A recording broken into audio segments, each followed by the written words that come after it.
Portugal ടീമിന്റെ ആദ്യത്തെ goal അത് 5-ാം മിനിറ്റിൽ ക്രിസ്ത്യാനോ റൊണാൾഡോ അടിച്ചു.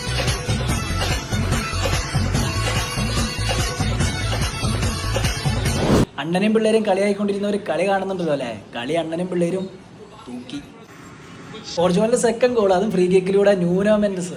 തിരുവന്നൂരിൽ വടിവേലൻ വന്നു ഈ സൂര്യപത്മന്റെ 37-ാം മിനിറ്റില് പോർച്ചുഗലിന്റെ 3-ാമത്തെ ഗോള് അതും ക്രിസ്ത്യാനോ വക.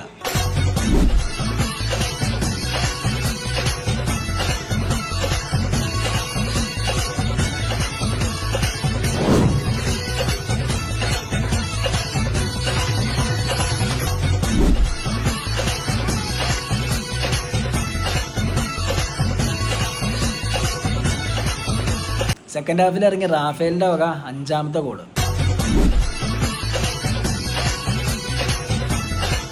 ഒരു ഓൺ ഗോൾ അടക്കം 5 ഗോളിന് അണ്ണനും പിള്ളേരും കളി തൂക്കി.